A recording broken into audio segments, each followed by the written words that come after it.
안녕하세요, 풋볼 포레스트입니다. FSB 마인츠 소속의 대한민국 국가대표 미드필더 이재성 선수가 분데스리가에서 굉장히 순조로운 커리어를 이어가고 있고, 만 29세라는 다소 늦은 나이로 분데스리가 무대에 데뷔를 했음에도 처음부터 엄청난 적응력을 보여주면서 팀의 핵심 선수로 자리를 잡아 현재 만 32세 시점까지 계속해서 마인츠에서 핵심적인 활약을 이어가고 있는데, 이재성 선수는 오늘 새벽에 있었던 분데스리가 10라운드에서 무려 보루시아 도르트문트라는 엄청난 빅클럽을 상대로 상대의 퇴장과 득점까지 터뜨리는 활약을 펼치면서 도르트문트의 킬러로서 또 한 번 자신의 인생 경기를 찍어냈습니다. 이재성 선수와 홍혁석 선수의 FSB 마인츠는 오늘 새벽에 있었던 2024-25 시즌 독일 분데스리가 10라운드에서 보루시아 도르트문트를 자신들의 홈 구장 코파스 아레나로 불러들였었는데요. 이번 경기에서 FSB 마인츠가 상대한 보루시아 도르트문트는 사실 말이 필요 없는 바이에른 뮌헨 다음 가는 분데스리가의 최대 명문 구단 중 하나로서 보루시아 도르트문트는 객관적인 전력상 마인츠보다 5배 육박하는 손산 시장 가치를 지니고 있는 스타 군단인 만큼 이번 경기는 마인츠에게 있어 결코 쉽지 않은 경기라고 할 수가 있었습니다. 하지만 마인츠는 지난 시즌 보루시아 도르트문트와의 두 번의 맞대결에서 1승 1무라는 좋은 성적을 거두면서 상대 전적에 있어서는 우위를 보이기도 했고, 특히 대한민국과 마인츠의 주전 미드필더 이재성 선수의 경우 유독 보루시아 도르트문트를 상대로 강한 면모를 보이면서 현재까지 보루시아 도르트문트를 상대로 6경기에서 3골 2도움이라는 정말 미쳐버린 스탯을 기록한 바 있는데, 이재성 선수는 지난 시즌 도르트문트를 상대로 홈에서 펼쳐진 경기에서는 멀티골을 장렬시키는 활약으로 마인츠의 놀라운 3대0 대승을 이끌어낸 바 있고, 특히 2022-23 시즌 마지막 경기에서는 보루시아 도르트문트의 10년 만의 우승을 저지시키는 중요한 어시스트를 기록하는 등 유독 도르트문트에게 강한 면모를 보여왔었기 때문에 이재성 선수 개인에게는 기대가 되는 경기였는데요. 그리고 이번 경기에서 FSB 마인츠는 아쉽게도 홍혁석 선수는 벤치 명단에 이름을 올렸지만 이재성 선수는 선발로서 보루시아 도르트문트와의 경기에 나서게 됐고, 보루시아 도르트문트는 역시 설명이 필요 없는 스타 군단을 내세우면서 이번 마인츠전에 나섰는데요.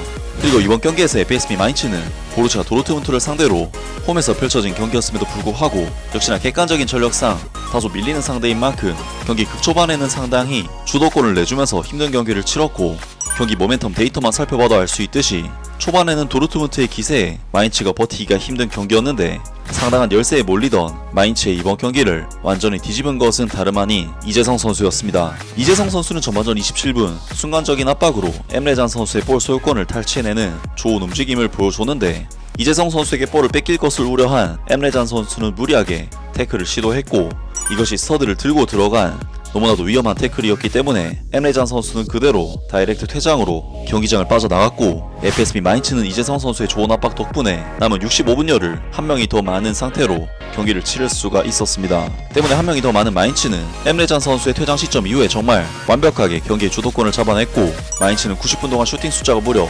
13대2, 슈팅 숫자 면에서도 9대1이라는 수치를 기록할 정도로 완전히 도르트문트를 압박했는데요. 사실 도르트문트는 한 명이 퇴장당한 시점부터 상당히 수비적으로 경기에 나섰고, 후반전까지 어떻게든 버티면서 막판에 역습을 노리거나 한다면 승점을 따낼 수도 있었겠지만, 마인츠의 마수거리 골을 터뜨리며 경기 리드를 만들어낸 인물도 바로 대한민국의 이재성 선수였습니다. 이재성 선수는 전반전 36분 카시 선수의 결정적인 크로스를 뛰어난 위치 선정을 통해 헤더로 마무리 지었고, 이것이 수비수와 골키퍼의 사이로 들어가 버리면서 마인츠는 이재성 선수의 퇴장 유도와 득점을 통해 한 명이 더 많고 한 골차로 리드도 벌리는 좋은 상황으로 경기를 이끌어 갔는데요. 물론 마인츠는 전반전 막판 이번 경기의 주인공인 이재성 선수가 아쉬운 파울을 범하면서 기라시 선수에게 동점골을 내주면서 전반전을 1대1로 마쳤지만, 한 명이 더 많았던 마인츠는 후반전에도 완전히 지배적인 경기를 펼치면서 보루시아 도르트문트를 상대로 주도권을 계속 잡아나갈 수 있었고, 결국 마인츠는 후반전 부카르트 선수와 네벨 선수의 추가 득점이 터지면서 보루시아 도르트문트를 3대1로 잡아내는 정말 마법같은 승리를 거두었습니다. 그리고 이번 경기 승리를 통해 만년 하위권이었던 마인츠는 무려 12자리까지 상승, 보루시아 도르트문트는 7위까지 떨어지는 최악의 부진에 빠지고 말았는데요. 이번 경기는 앞서 언급했듯이 선수 한 명을 퇴장시키고 선제 득점까지 터뜨린 이재성 선수의 활약이 너무나도 컸는데, 이재성 선수는 이번 경기에서 득점 장면 외에도 찬스 메이킹 1회 등 뛰어난 스탯들을 골고루 쌓으면서 팀에 기여했고, 평점 7점대 후반에 높은 평점을 부여받으면서 이번 경기에서 그야말로 최고의 활약을 인정받았습니다. 그리고 이재성 선수는 이번 경기 득점을 통해 보루시아 도르트문트를 상대로 총 7경기에서 4골 2도움이라는 정말 미친 스탯을 기록하게 되었는데, 정말 도르트문트 입장에서는 자신들의 10년 만의 우승도 저지시키고 만날 때마다 공격 포인트를 기록하는 이재성 선수가 너무나도 까다로울 것 같은데요. 이재성 선수는 마인츠에서 나이가 들어감에도 불구하고 계속해서 자신의 자리를 지키면서 핵심적인 선수로서 거듭나고 있는데 마인츠가 과연 이번 시즌 잔류라는 목표를 넘어 유럽 대항전 진출에도 다가갈 수 있을지 앞으로 있을 경기도 계속해서 기대를 해보겠습니다. 아무튼 오늘 영상은 여기까지고요. 영상 재밌게 보셨다면 구독과 좋아요 그리고 댓글 부탁드립니다. 감사합니다.